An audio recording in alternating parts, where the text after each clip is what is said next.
Hello everyone, আশা করি তোমরা সকলে অনেক ভালো আছো। So welcome to another new video of Abir decodes. Abir. So আজকের ভিডিওতে আমরা হচ্ছে বিউপি এফবিএস এর যেই নিউ প্যাটার্ন আছে সেই প্যাটার্নের বিজনেস স্টাডিজের যেই সেকশন আছে সেইখানে কি টাইপের কোয়েশ্চেন আসছে, স্পেশালি ফোকাসড অন ফাইন্যান্স বিভাগটা যেইটা আছে সেখানে কি টাইপের কোয়েশ্চেন আসে সেইটা দেখার চেষ্টা করব অ্যান্ড অ্যানালাইজ করব কি টাইপের পড়াশোনা করবা, কিভাবে তোমরা প্রিপারেশন নিবা। So before jumping into the video একটুখানি তোমাদের সাথে বেসিক কথা শেয়ার করে নেই। সেইটা হচ্ছে তোমরা কিন্তু অলরেডি জানো যে বিউপির যে এফবিএস ডিপার্টমেন্ট আছে এইখানে কিন্তু নিউ যেই স্ট্রাকচার আছে সেইটা কিন্তু অলরেডি ইন্ট্রোডিউস করা হয়ে গেছে, যেইখানে তোমাদের যারা বিজনেস স্টাডিজের স্টুডেন্ট আছো তোমাদের জন্য কিন্তু এখন আর আগের সিস্টেমে পরীক্ষা হয় না। অর্থাৎ তোমাদের যেই কমার্সের সাবজেক্টগুলো আছে, অর্থাৎ accounting, finance, management and marketing যেই সাবজেক্টগুলো আছে এইগুলোর উপর কিন্তু একটা কম্প্রিহেনসিভ অ্যাডমিশন টেস্ট নেওয়া হয়। আর এইটার উপর কিন্তু টোটাল 40 মার্কস থাকে। তো এইটা কিন্তু অনেক মেজর একটা মার্ক, যেইটা ভালো নাম্বার এনশিওর করা নেসেসারি। বাট যেহেতু বিউপির এফবিএস এই প্যাটার্নটা খুব নিউ লঞ্চ করছে আর বিউপি কোয়েশ্চেন কিন্তু তোমরা জানো পাবলিশও করে না, তো সেই ক্ষেত্রে কিন্তু কোনো অথেন্টিক কোয়েশ্চেন ব্যাংক বাজারে অ্যাভেলেবেল নেই। যার কারণে তোমরা যারা বিউপি এফবিএস এর জন্য প্রিপারেশন নিচ্ছ, তোমরা হয় সেকেন্ড টাইমার হও অথবা ফার্স্ট টাইমার ঢাকার মধ্যে বিউপিতে পড়াশোনা করতে চাও, সেই ক্ষেত্রে কিন্তু তোমাদের ভালো কোনো রিসোর্স নাই। তো সেই জন্যই আমি কিন্তু তোমাদের জন্য একটা কম্প্রিহেনসিভ একটা মক এক্সাম রাখার চেষ্টা করছি। এইটা এনালাইজ করে আমরা বুঝবো যে কি টাইপের এক্সাম আসে। So let's get started with our mock question. So as you can see আমি এইখানে এফবিএস স্ট্যান্ডার্ডের কমার্সের যেই ফাইন্যান্স সাবজেক্টটা আছে সেইখানে 10টা কোয়েশ্চেন রেখেছি। তো তোমাদের যেমন এইখানে আমি ফাইন্যান্স আলাদা একটা বিভাগ করে রাখছি, এই বিভাগের আন্ডারে যেমন 10টা কোয়েশ্চেন রাখছি, তোমাদের যেই অ্যাকচুয়াল যেই এফবিএস এর এক্সাম হবে ওইখানে কিন্তু এমন ফিন, অ্যাকাউন্টিং, ম্যানেজমেন্ট এরকম আলাদা আলাদা 4টা বিভাগ করা থাকবে না, একটাই বিভাগ থাকবে, সেটা হলো বিজনেস স্টাডিজ বিভাগ। ওইটার আন্ডারেই হচ্ছে তোমাদের টোটাল 40টা কোয়েশ্চেন থাকবে। ওইখান থেকে কিন্তু তোমাদের আইডেন্টিফাই করে অ্যান্সার করতে হবে, তোমাদের অপশন থাকবে না। 40টাই থাকবে, 40টার মধ্যে মেজরিটি তোমরা যতগুলো পারো ততগুলো অ্যান্সার করতে হবে। আর চেষ্টা করবা 40টার মধ্যে যাতে 40টা বা অ্যাটলিস্ট 39, 38 এতগুলা কারেক্ট অ্যান্সার করতে পারো, যাতে তোমাদের চান্স পাওয়ার প্রবাবিলিটিটা আরো বেড়ে যায়। তো 1 নাম্বার কোয়েশ্চেনটা আমরা দেখি। 1 নাম্বার কোয়েশ্চেনে বলছে which of the following is a tangible asset. এখন তোমাদের যারা বাংলা মিডিয়াম আছো তোমরা কিন্তু এই প্রবলেমটা অনেক ফেস করবা, কেননা বিউপি কিন্তু তাদের কোয়েশ্চেনটা টোটালি ইংলিশে বানায়। তাদের কিন্তু বাংলার কোনো ট্রান্সলেশন থাকবে না অথবা বাংলায় কোয়েশ্চেন থাকবে না, শুধুমাত্র কোয়েশ্চেনগুলো থাকবে ইংলিশে। তো তোমরা যারা প্রিপারেশন নিচ্ছ ওইরকম ইংলিশ টার্মগুলো জেনেই কিন্তু পরীক্ষার প্রিপারেশন নিবা, না হলে দেখা যাবে তোমরা হয়তো বাংলায় প্রিপারেশন নিছো, তোমাদের প্রিপারেশনও খুবই স্ট্রং, কিন্তু দিন শেষে পরীক্ষায় যেয়ে দেখবা সবগুলা ইংলিশ টার্ম পারা জিনিসও তোমরা পেরে আসতেছো না। তো এইখানে ট্যানজিবল অ্যাসেট কি? ট্যানজিবল অ্যাসেট মানে স্পর্শনীয় সম্পদ, অর্থাৎ যেই জিনিস তোমরা টাচ করতে পারো। যেমন একটা টিভি হইতে পারে, এই টিভিটা কিন্তু তোমরা টাচ করতে পারো, এই জন্য টিভিটা কিন্তু ট্যানজিবল। তো আমাদের এখানে খুঁজে বের করতে হবে যে এইগুলার মধ্যে নিচের কোনটা ট্যানজিবল আছে। তো এইখানে দেখো গুডউইল, গুডউইল মানে হচ্ছে ভালো নাম বা সুনাম। তো সুনামটার কিন্তু কোনো বাস্তব ভিত্তি নাই, যার কারণে কিন্তু গুডউইলটা তোমরা ধরতেও পারো না, দেখতেও পারো না, জাস্ট জানো। তারপরে ট্রেডমার্ক অ্যান্ড কপিরাইট, এগুলো প্রত্যেকটা কিন্তু কি, প্রত্যেকটা একটা ইন্টেলেকচুয়াল প্রপার্টি। তো এগুলো কিন্তু কোনোটাই দেখা যায় না, দিস জাস্ট এক্সিস্ট। সুতরাং আমরা 1 নম্বরের অ্যান্সারটা কি? 1 নম্বরের অ্যান্সারটা হবে মেশিনারি, কারণ মেশিনারি কিন্তু টেনজেবল, এটাকে তোমরা ধরতেও পারো, টাচও করতে পারো, এইটা সেলও করতে পারো, এইটার একটা অ্যাকচুয়াল ফিজিক্যাল ভ্যালু আছে। তো 1 এর অ্যান্সার হবে B. Moving on to the next question, আমাদের কোয়েশ্চেনে বলছে which is the external user of financial statement. এখন এই ফাইন্যান্সিয়াল স্টেটমেন্ট মানে কি? ফাইন্যান্সিয়াল স্টেটমেন্ট মানে হচ্ছে তোমার আর্থিক বিবরণী, অর্থাৎ তোমাদের যেই অ্যাকাউন্টিং এর চ্যাপ্টার 10টা থাকে আর্থিক বিবরণী, সেইটাই হচ্ছে ফাইন্যান্সিয়াল স্টেটমেন্ট। সেইটার এক্সটার্নাল ইউজার অর্থাৎ বহিস্থ ব্যবহারকারীটা কে, অর্থাৎ কোম্পানির বাইরে কারা কারা ইউজ করে। তো এইটার অ্যান্সারটা কিন্তু তোমাদের মুখস্থ থাকতে হবে। এইটার অ্যান্সারটা হবে তোমাদের শেয়ার হোল্ডার।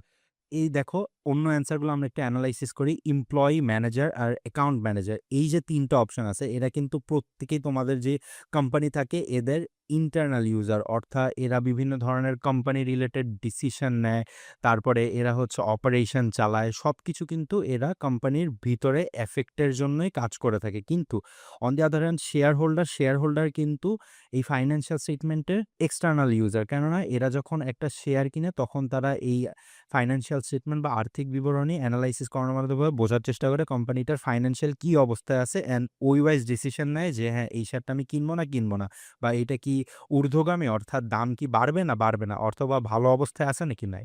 তো এইটার অ্যান্সার হবে সি। তারপর ৩ নাম্বার কোয়েশ্চেনে আমাদের বলছে যে when company gains net profit মানে হচ্ছে নিট মুনাফা। যখন একটা কোম্পানি নিট মুনাফা অর্জন করে বা নিট মুনাফা বৃদ্ধি পায় তখন নিচের কোনটা হয়? তো দেখো অ্যান্সার কি আছে? অ্যান্সার আছে cash inflow will be occurred. ধরো এইটা আমার কোম্পানি বলছে যখন আমার কোম্পানিতে নেট প্রফিট ঘটবে তখন নিচের which of the following will occur? ফার্স্টে হচ্ছে ক্যাশ ইনফ্লো অর্থাৎ তোমাদের যেই টাকা আছে এই টাকা হচ্ছে কোম্পানিতে ঢুকবে এটা হলো A number option. B number option হচ্ছে ক্যাশ আউটফ্লো। আউটফ্লো মানে হচ্ছে কোম্পানি থেকে বাইরে চলে যাওয়া অর্থাৎ কোম্পানির মধ্যে যেই টাকা আছে সেইটা কোম্পানির বাইরে চলে যাবে।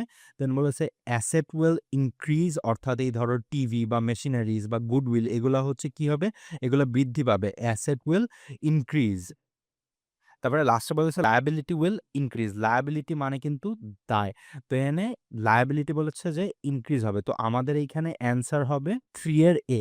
কেননা একটা কোম্পানি যখন নেট প্রফিট বা নিট মুনাফা বৃদ্ধি পায় বা নিট মুনাফা অর্জন করে সেই কোম্পানিতে কিন্তু টাকা ঢুকে। ঠিক আছে? ক্যাশ কোম্পানিতে ঢুকে। তো easy as that. Moving on to the next question. এখানে কিন্তু আমাদের একটা ম্যাথামেটিক্যাল কোয়েশ্চেন আছে। তো ম্যাথ কোয়েশ্চেন কিন্তু এইটা খুবই বেসিক। এইখানে কিন্তু একেবারে খুব ক্যালকুলেটর তোমরা যারা ভয় পাচ্ছ যে আমাদের ক্যালকুলেটর দেওয়া হবে না, কি করব? তো এত ভয় পাওয়ার কিছু না। এই টাইপের কোয়েশ্চেন কিন্তু হাতে হাতেই করা যায়। আমি তোমাদেরকে এই ভিডিওতে শেখানোর চেষ্টা করব। তো বলছে if you invest ৳2000 at a 12% interest rate for 1 year, how much will you get at the end of the period? তাইলে কি বলছে?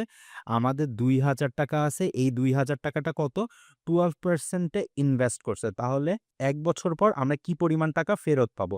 তো আমরা জানি 12% মানে হচ্ছে ১২ র ১০০। তো আমরা যদি এইটাকে এটার সাথে গুণ করি তাহলে আমরা অ্যান্সার পাবো এই ২ টা 0 কেটে দিলাম, এই ২ টা 0 কেটে দিলাম। দেখো এখন থাকে এইখানে 20 আর এইখানে 12। তো এই 2 টা যদি আমি রেখে দেই, ধরো এই 2 টা নেই।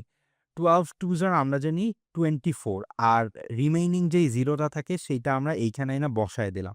তো এইটা কি? এইটা হচ্ছে আমার ইন্টারেস্ট। ঠিক আছে? তো তোমাদের মধ্যে অনেকে ম্যাথ পারলেও এইখানে আইসা ভুল করতে পারো। হইতে পারে অ্যাডমিশন টেস্টের নার্ভাসনেস হইতে পারে তাড়াতাড়ি করতে যেয়ে যে এইটাই তোমরা এখন খোঁজা শুরু করবা। বাট এইখানে দেখো, এখানে বলছে how much will you get at the end. এখানে কিন্তু বলে নাই how much interest will you get. এখানে বলছে how much will you get অর্থাৎ এইখানে টোটাল টাকাটার কথা বলতেছে। অর্থাৎ এখানে যেই ইনভেস্টমেন্টের ইনিশিয়াল ইনভেস্টমেন্টের ৳২,০০০ আছে এইটা কিন্তু অবশ্যই আমাদের যোগ করে নিতে হবে। তো আমার টোটাল অ্যান্সার কিন্তু আসতেছে ২,২৪০ বা ২,240। তো আমার অ্যান্সারটা কিন্তু এতে দেওয়া আছে। তাহলে 4 এর অ্যান্সার হবে আমার এ অর্থাৎ ৳২,240। ঠিক আছে? তো এই বিষয়গুলো মাথায় রাখতে হবে। আর এই টাইপের ইজি ম্যাথ কিন্তু আসবে। এখন এইটাকে ভয় করার কিছু নাই। এখন আমি তোমাদের দেখানোর জন্য কিন্তু অনেক ভেঙে করে দেখাইছি। বাট এইটা কিন্তু অ্যাকচুয়ালি ভেঙে করার মতো কিছু না। তোমরা যদি প্র্যাকটিস করো মনে এই টাইপের ম্যাথগুলো ইজিলি সলভ করতে পারবা। আচ্ছা, moving on to the question 5। এইখানে বলছে what is the main purpose of secondary market? Secondary market কি? সেকেন্ডারি মার্কেট হচ্ছে যেইখানে শেয়ার ক্রয় বিক্রয় করা হয়। ঠিক আছে? এটা কিন্তু মানি মার্কেট না। মানি মার্কেট আর শেয়ার মার্কেটের কনসেপ্টটা তোমরা অবশ্যই ভালোমতো ক্লিয়ার হয়ে এক্সামে যাবা।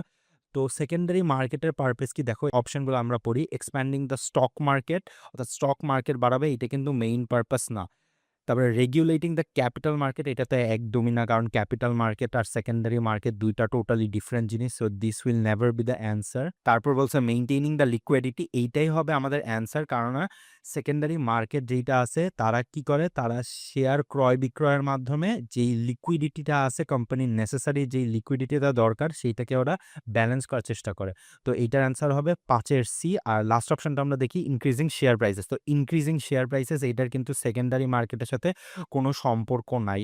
ইনক্রিজিং যেই শেয়ার যেই প্রাইসটা আছে এটা কিন্তু টোটালি ওদের যেই অপারেশনস আছে, সেলস আছে এগুলোর মাধ্যমে বাড়াইতে হয়, রেপুটেশনের মাধ্যমে বাড়াইতে হয়। সেকেন্ডারি মার্কেট আছে নাকি নাই এইটার সাথে কোনো সাথ নেই। আচ্ছা, moving on to the next question. আমাদের কোয়েশ্চেন হচ্ছে The market where new securities are brought and sold for the first time is called primary market. এইটা কিন্তু একেবারেই তোমাদের মুখস্থ বিদ্যা। এইখানে কিন্তু আমি এক্সপ্লেইন করব না। এক্সপ্লেইন করার মতো কিচ্ছু না। এটা যদি তোমরা তোমাদের যে এইচএসসির বই আছে বা এসএসসির বই থাকে বা তোমরা যদি কোনো অ্যাডমিশন কোচিংয়ে ভর্তিও থাকো, তাদের যে রিসোর্সগুলা দেওয়া থাকে ওখানে খুব ক্লিয়ারলি পয়েন্ট বাই পয়েন্ট দেয়া থাকবে যে একটা সিকিউরিটি যেই সময় ফার্স্ট টাইম বিক্রি করা হয়, ফার্স্ট টাইমটা কোথায়? প্রাইমারি মার্কেটে বিক্রি করা হয়। আর ওই ধরো একটা শেয়ার কেনা-বেচা হয়ে গেছে। এখন ওইটাকে পরে যখন আবার বিক্রি করা হতো, অর্থাৎ সেকেন্ড টাইম, থার্ড টাইম বা মানে ফার্স্ট টাইম বাদে পরে যেকোনো টাইম বিক্রি করা হয়, সেই ক্ষেত্রে কিন্তু সেকেন্ডারি মার্কেটে বিক্রি করা হতো। তো এখানে যেহেতু ফার্স্ট টাইম বলা হয়েছে, সেই ক্ষেত্রে অ্যান্সার হবে primary market. Moving on to the question 7, আমাদের ফুল ফর্ম চেয়েছে এফডিআই। তো এইটাও হচ্ছে মুখস্থ বিদ্যা, এইটাও এক্সপ্লেন করার কিছু নাই। তোমরা হচ্ছে ফুল টার্মিনোলজিগুলো মুখস্থ রাখবা, নাইলে হয়তো ১-২ মার্ক ছুটে যেতে পারে। কেননা টার্মিনোলজি মাস্ট। একটা না একটা কোয়েশ্চেন আসবেই। এমন হইতে পারে মাল্টিপল সেকশনে মাল্টিপল কোয়েশ্চেনও আসতে পারে। তো এফডিআই এর ফুল ফর্ম হচ্ছে ফরেন ডিরেক্ট ইনভেস্টমেন্ট। 7 এর এ হবে।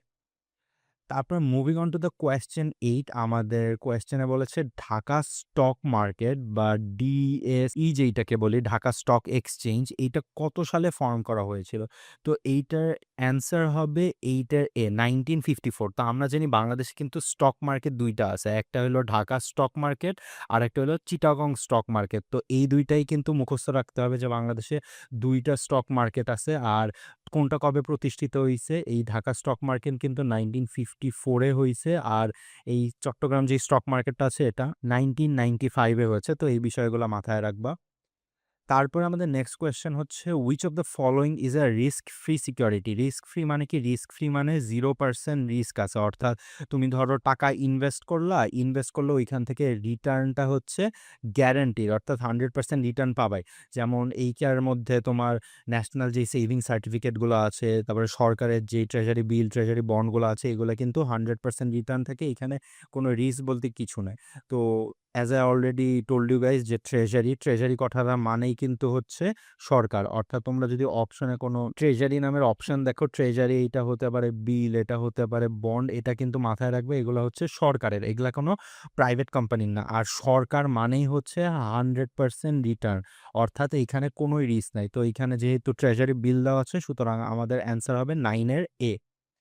তারপরে আমাদের এই সেগমেন্টের last question, which of the following security has voting right? অর্থাৎ একটা কোম্পানির যে শেয়ারসগুলা থাকে, ডিফারেন্ট টাইপের শেয়ার থাকে, তোমরা অলরেডি ম্যানেজমেন্টে পড়ে এসেছো। এগুলার মধ্যে তোমাদের অর্ডিনারি শেয়ার থাকে, তারপরে হচ্ছে প্রেফারেড শেয়ার থাকে, তারপরে আরও কোম্পানির বন্ড থাকে। তো এগুলোর মধ্যে জিজ্ঞাসা করছে কোন টাইপের শেয়ার বা সিকিউরিটিতে ভোটিং রাইট থাকে। তো আমরা জানি কোম্পানির যে অরিজিনাল ওনারশিপটা থাকবে, এইটা কিন্তু সবসময় অর্ডিনারি শেয়ারের কাছেই থাকবে। যারা অর্ডিনারি শেয়ার হোল্ডার, ওদেরকে কোম্পানির প্রকৃত মালিকানা বা পিওর ওনার বলা হয়ে থাকে। কেননা তাদের কিন্তু কোনো এইখানে কাপঝাপ নাই, কোনো কন্ডিশন নাই।